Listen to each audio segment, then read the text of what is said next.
Okay, I know I made a video about top tier a week ago, but it's very much a hot button issue. At the time I'm writing this, which will be a couple days ago at the time this is published, someone made a post about Russian autoloaders at top tier. More specifically, the armor surrounding them. The video shows a T-80 BVM being shot in the ammo with DM53.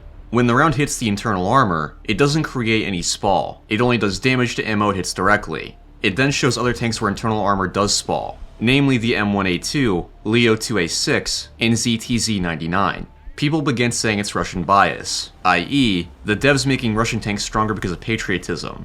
Personally, I think this explanation is a bit dumb, but we'll talk about that later. To see what was what, I decided to look into the game's files, because while the post claimed that Chinese carousel armor did create spall, I had distinct memories of that not being the case. So we're going to see how much bias, if any, is present in War Thunder's top tier. To be clear, yes, Russian tanks currently have the advantage at top tier. We're trying to find if any damage model shenanigans are contributing. I think there are more serious issues than internal armor spall, but we'll have to see. To start, I ran tests on every Russian MBT derivative, including the ZTZ96 and 99. Sure enough, it appeared that every Russian tank did not create spall, just as the post said. When I got to the Chinese tanks, the ZTZ96 didn't either, but the ZTZ99 did. So what's going on here? In a vehicle's file, a certain piece of armor can be told not to create spall when hit by a round. This is done by setting create secondary shatters to false. On the carousel armor, almost every Russian MBT has this line. Strangely enough, the T90 and ZTZ96s lack it. The vast majority of the time, the T90 doesn't spall either, but I did get it to spall once.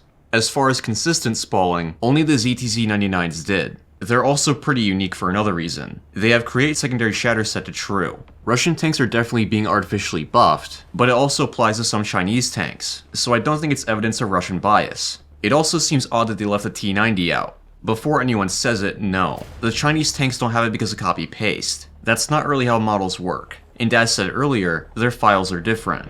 As for gameplay implications, they're not as bad as you would think. If you shoot a Russian MBT side on, the spall from the side armor will go through the carousel armor. It only appears to be an issue when firing at the front of an angled MBT. At that point, the fuel explosion will certainly destroy it, if not hitting the ammo directly.